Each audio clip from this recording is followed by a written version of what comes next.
Hi, I want to talk today about some of the first rules of inference that we're going to use here in this chapter. And what I would like to do is start off as I'm showing you here on my screen. You have the video of me, and then you should be in this module lessons tab here. And I realize it's a little off the screen, but you should be in this module lessons. But above it, there's this thing called rules, logic rules for proofs. And I would recommend that you click on that, and you'll bring up this piece of paper that will have all 18 rules that we'll be using in this class. Now I want to talk about the first 5, and then talk a little bit about the homework, and basically what these mean. Essentially, all these are the basic rules that we use here in this class. And let me blow it up a little bit, sorry. What we have here is, like, we start off with the rule of inference. The rules of inference, and we start off with something called simplification. And simplification is basically just the idea that if you have an AND statement, and it is very specific to having an AND statement, if you have one, whether it says P and Q or P and Q, that you can simplify out the P or you can simplify out the Q. And the idea here is that if a premise is true or a statement is true, like Paul and Quentin are tall, then you could also just say Paul is tall and Quentin is tall. If it's true that Paul and Quentin are tall, there's no reason you can't just say then Paul is tall and Quentin is tall individually. You don't have to have them on the same line. Now you'll notice here that we're using lowercase letters, and that's P and then there's a Q. Now the key idea here is that the lowercase letter can stand in for not just a single letter, a capital letter, which is a simple statement, but it can also stand in for a compound statement. As long as your main operator is a plus sign or an and, then you can actually simplify out either of the conjuncts. So if it was to say, for example, if I were to say instead of P plus Q, it were to say parentheses A horseshoe B, parentheses plus sign, parentheses C horseshoe D, close parentheses, you could take and lower out the A horseshoe B or the C horseshoe D. So the idea here is if there's a main operator that's a plus, if the main operator for the sentence is a plus, then you can simplify out either of the conjuncts. Now modus ponens is our next one. And modus ponens is the idea that in an if-then statement, if the if part is true, then the then part. So we start off with a premise like if this, then that. Like if Paul comes to the party, then Quentin will come.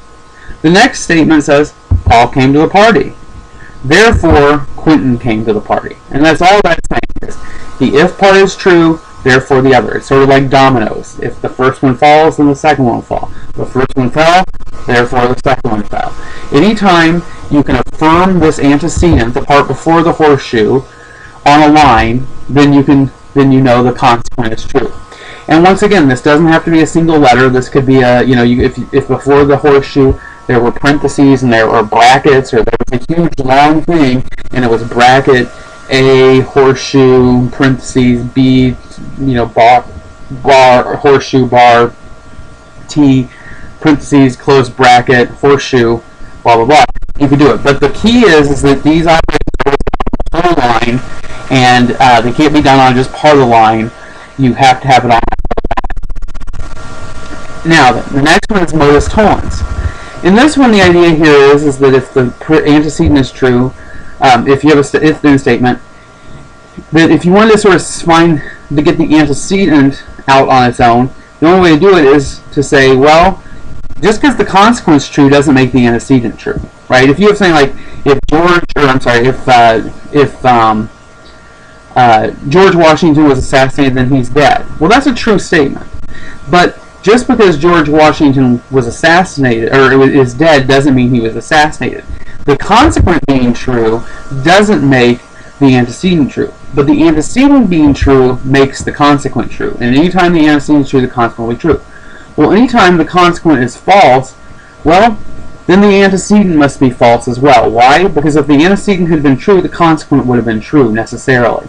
And so, if the consequent is false, we know the antecedent is false. So if P then Q, Q is false, we know that P has to be false, because if Q is false, then we know P couldn't have happened. Why? Because if P had happened, Q would be true, not false. The next one is what we call a disjunctive syllogism. This one is fairly simple, and this one is probably something that you've seen before. But we're going to say Paul or Quentin is coming to a party, and then it says Paul's not here.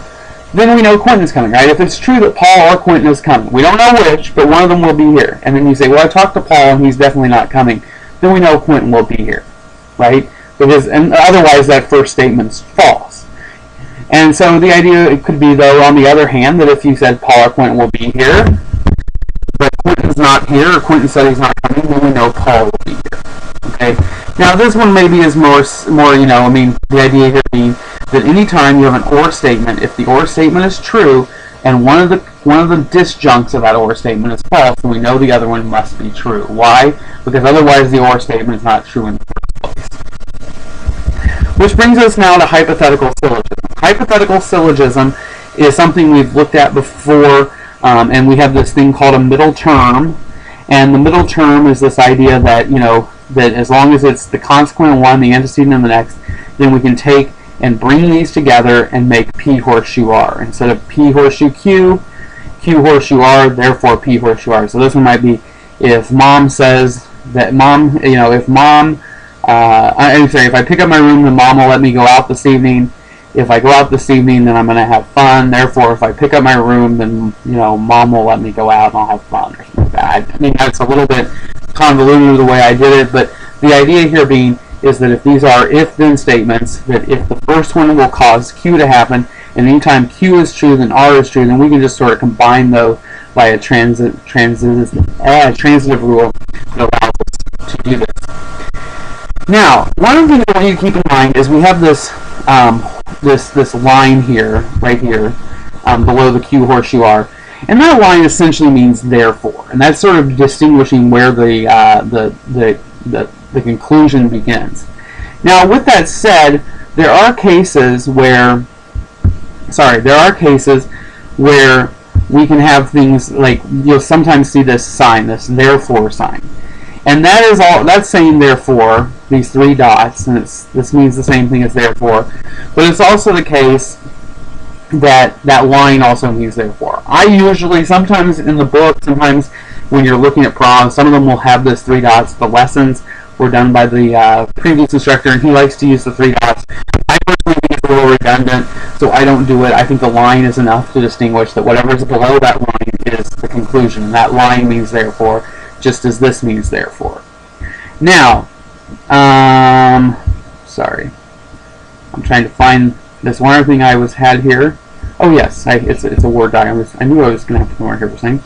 Okay, so if we now turn to the homework, if we turn to the first set of problems in the book, it should look something like this. And what you do is I want you to label these. And so what you see here is you do these, you have sort of A horseshoe B, A is true, therefore B is true. And all you would do with this is you would say, well, what is that? And that's a pretty clear example of a modus ponens. Why? Because what we have an if-then statement, and if we look back at our previous sheet of paper, our rules, we can look and we can see that the modus ponens rule is a conditional statement, the antecedent's true, therefore the consequent's true.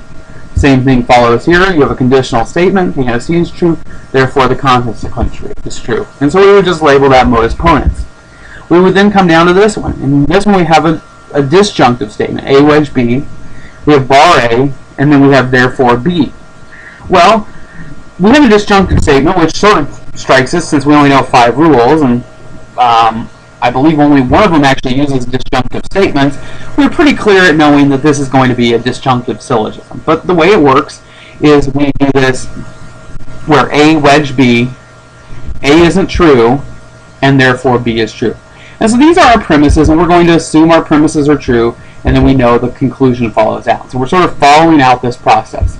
And we can label that as disjunctive syllogism. This one, you have L plus Z, and then you have the letter L.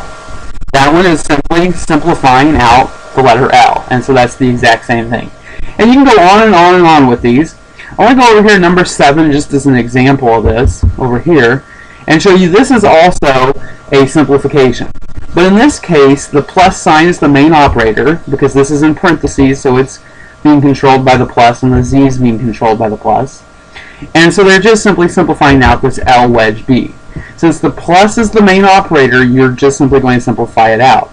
Now, if it had been, you couldn't simplify out B plus Z, you couldn't simplify out anything else. It has to be the entire conjunct, the entire thing to the side of the plus, which is the main operator.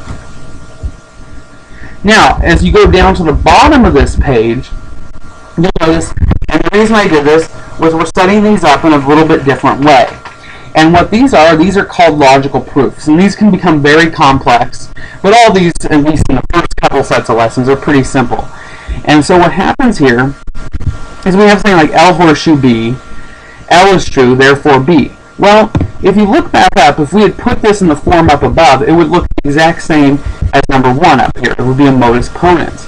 But what we've done here is instead of putting a line below L and then putting B, we are putting the conclusion over here on line 2 with a slash. And the slash basically means therefore, or this over here past this is the conclusion. And the idea here is we have an argument where L horseshoe B, L is true, and we're trying to prove that this can prove B. And so what we would do is we would then take and we would say, well, it's just a simple modus ponens. So we would put the word B on line 3, and we would put 1, 2 modus ponens. And we would then have our argument. Same thing is true here with number 2. I'll just do this one real quick. You have J horseshoe K, you have bar K, and then you have bar J as your conclusion. Can you prove bar J with J horseshoe K and bar K? Yes, you can. Why? Because it's a modus tollens. It's simply bar J via 1, 2 modus tollens. And that's the way all these work. Now, for most of these in this, these are going to be 1 step. A few of these are 2-step problems, and they can take 2 steps. For example, number 6 here is a 2-step problem, and most of these will be 1 step at this point, and they can actually get on to where they have 20 and 30 steps. A horseshoe B, A plus N, therefore B. Well, in order to get the B out of the consequent here, you need A to be true. But it doesn't say A here. It says A plus N. So we have to simplify out the A, 1, by a simplification, and then we would have to do lines 1, 3, modus ponens, to B. And that's all we do. And we just put all our rules there and we list them out. And so that's basically the way that this works. Alright, I would suggest you go ahead and do those problems, and then if you have any questions or need any help, please don't hesitate to email me.